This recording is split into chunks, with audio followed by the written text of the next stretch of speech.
Kursus Integriti dan Anti Rasuah. Modul pertama, 1 Pengenalan.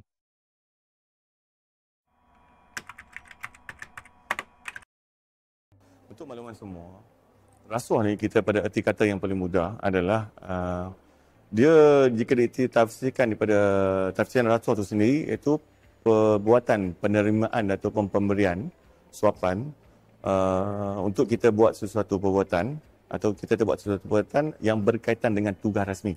Dia konsep yang paling mudah iaitu dalam konteks KK rasuah ni kadang-kadang mesti ada beri, ada terima untuk kita buat sesuatu atau kita tak buat sesuatu yang berkaitan dengan tugas rasmi. Dia maksudnya apabila berkaitan dengan tugas rasmi, kita kena berhati-hatilah. Yang tu boleh kaitkan dengan rasuah.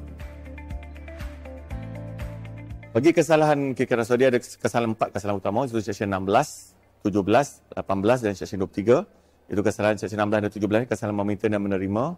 Seksyen 18 adalah kesalahan membuat tuntutan palsu. Seksyen 23 adalah kesalahan salah guna kuasa, di mana hukumannya adalah di bawah Seksyen 24. Di mana dalam bawah Seksyen 24 Akta SPRM 2009, dia tentukan hukuman iaitu penjara penjara tidak lebih pada tempoh 20 tahun maksimum dan denda 5 kali ganda nilai suapan atau RM10,000 yang mana lebih tinggi lah. Jom kita tonton video ini.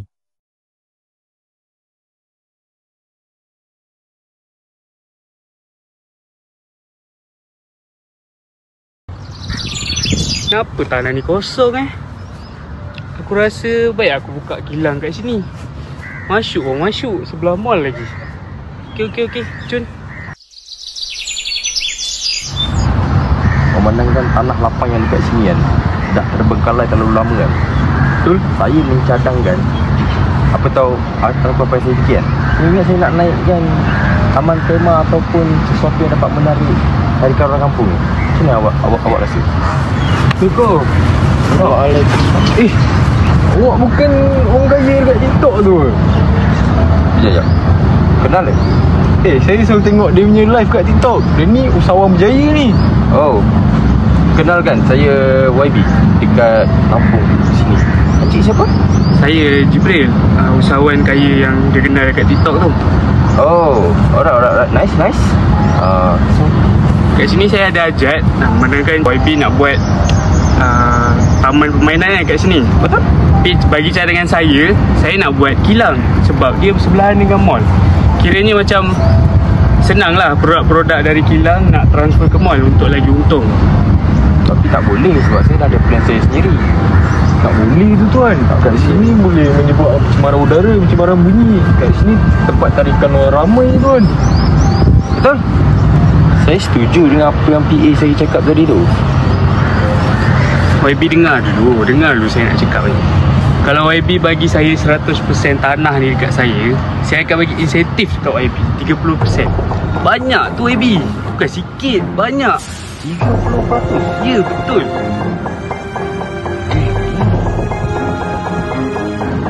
Boleh. Nanti saya akan supportkan sikit awak punya projek tu. Yang penting saya nak saham 10% daripada projek awak tu. Boleh? Boleh YB.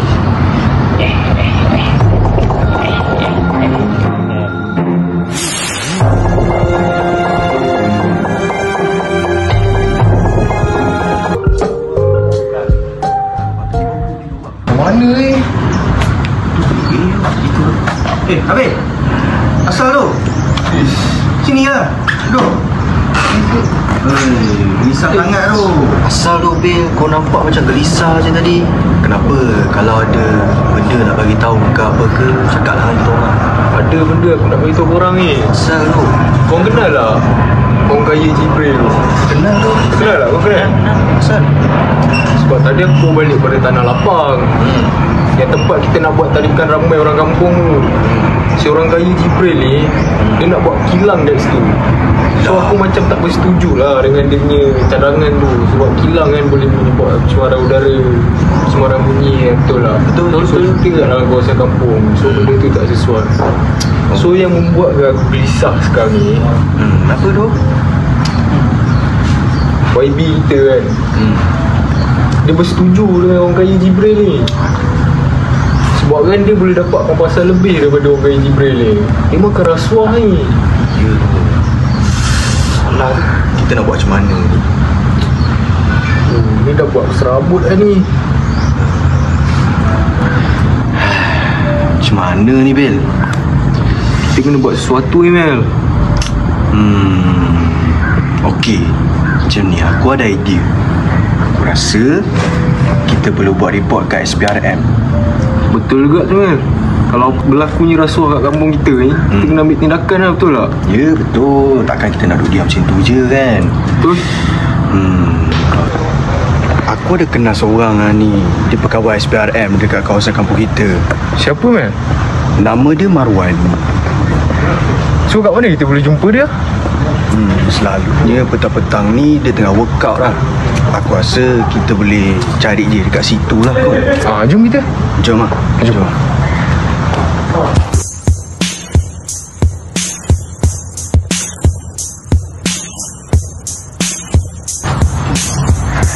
Tuan.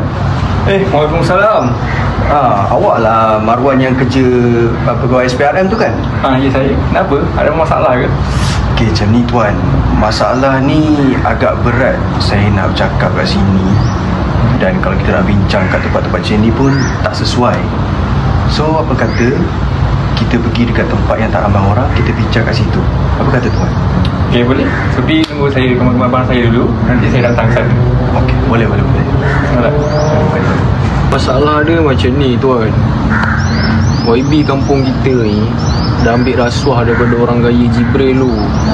Sebab orang kaya Jibril tu, dia nak buat kilang dekat tanah lapang tu.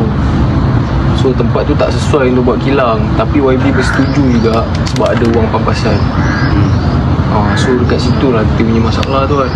YB kita dah ambil rasuah. Oh, faham. Jadi ni kita ada kira kes rasuah lah kan? Ya betul. Tak apalah, kalau macam tu nanti saya lapor pada pihak atasan untuk ambil tindakan selanjutnya lah. Boleh. Terima kasih tuan. 1 minggu kemudian.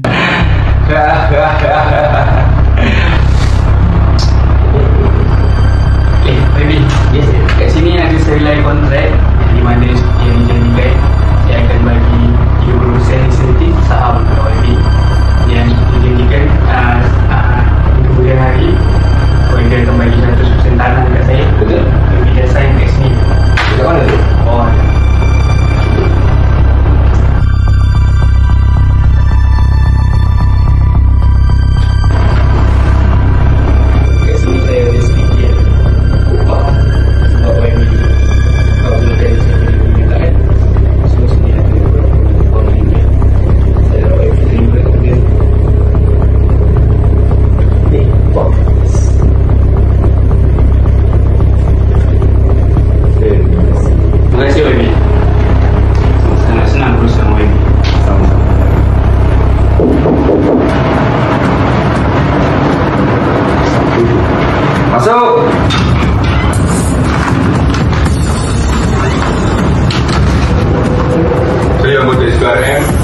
Saya telah mendapat aduan yang bahawa anda telah terlibat dalam kegiatan rasuah. Saya ada soalan. Daripada mana aduan datang? Saya dapat aduan ni daripada orang kampung dan detail awak sendiri. Alamak. Dah cukup. Jom ikut saya ke balai.